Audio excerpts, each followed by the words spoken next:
A ghost story. This was my experience as a child. I'm sharing you my story to open up your boundaries to understand to what we call the other dimension of paranormal phenomena. Do you believe in ghosts? Do you believe in poltergeists? Or seen a thing just move one in front of you? Well, feast your eyes if you have seen it. Do you believe in third eye vision? How do you possess them or obtain the such one? They also said that human spirit can leave his body and then return just like that. Well, you might say, get out, or oh yeah, I've seen one too.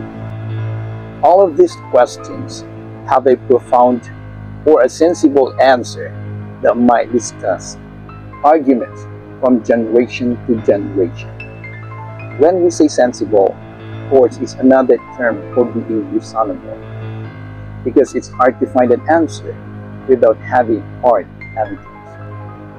We watch movies of this kind, but the question is, do they really exist? What I'm going to share to you is a story that I have been disturbed since I was 7 years younger. I wish I never had, but I take it back on second thought, because it opened my mind into another realm that everyone else is denying their existence. When we say ghost or spirit, it's only the loneliness that we feel. We feel for their presence, we cried for them, we are too grievous for their loss, and that loneliness sometimes create an image that looks exactly the same like them from a distance, because we miss them so much. My story unraveled in a cemetery. My family and I attended the funeral of a relative. After the interment, of course, literally people would go to the house of the bereaved family, having some snacks or dinner while talking, chatting, something that might reminisce the past. Very tough, huh? Can you imagine the emotions? Some are funny and some are sensitive. Well, me and my cousin, while strolling down the aisle or pathway going home, just a distance from the relative's grave, my cousin and I sometimes have this weird thinking of being an adventurous. As I remembered, the fence from that cemetery has a broken portion that might crack the edge of the tomb. We took a peek inside and we saw a skeleton. And of course, as young as I am, we do not know the limitations, how far our imaginations can go. Without feeling any of being scared or spooked, I took out the skull,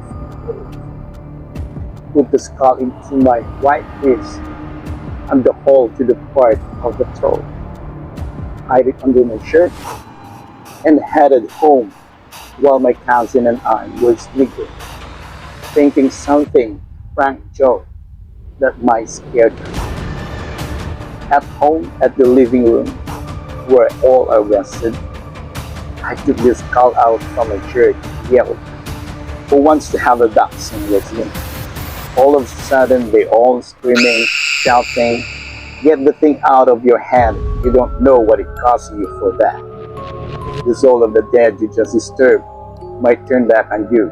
You don't know the consequences of what you have done. You might lose your sanity. Put it back to where you got it. I was really scared at that time. Took out the skull from my wrist and threw it in front of them. They all screaming again, "Captured!" Someone said, "Don't let a single piece of that bone drop into the floor, or else the soul of the head belongs to might come back here, manifest itself and haunt you."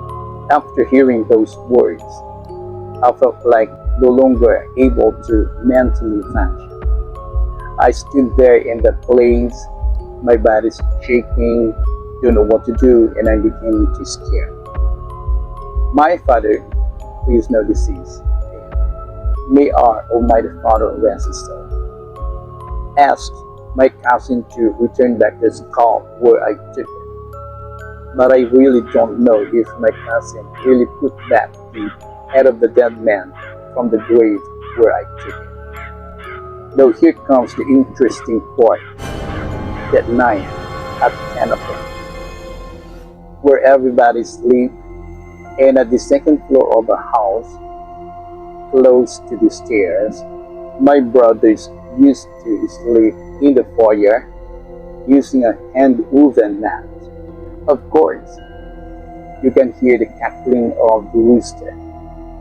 But instead of hearing the crows, you know what I heard? Oh yeah, you might not believe it.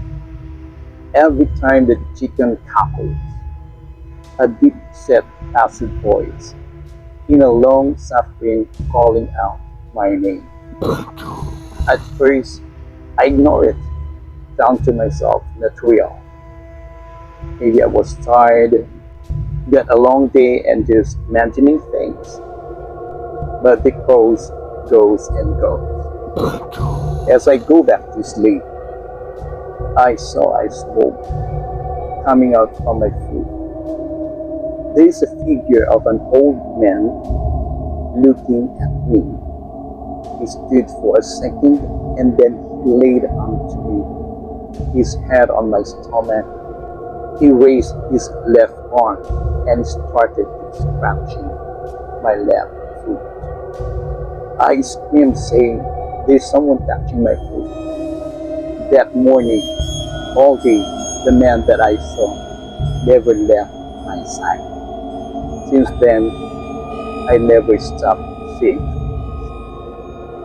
During All Souls Day, we all went to the cemetery to pray for our loved ones. You know, since the first day I had glimpsed on that tomb, and up to now, this is still the same as it was. It's like no one is visiting the grave, not even a drop of candle that I saw. I lit a candle, put it there. I was praying to take it off from me what it has given. I say no. I give my thanks to the one I disturb who's been resting in there for over a year. I see things that not everyone could see.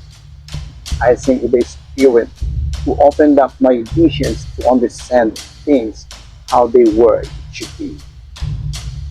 I prayed for the soul to be rested in our Creator's hand and never felt the soul's presence again. What I have, I considered it a blessing. It's unexplainable, but it's the truth. That you and I know that there are this who lives amongst us, walk with us, who needs for our prayers so that they may take the next step and follow the light and take the bridge to the afterlife.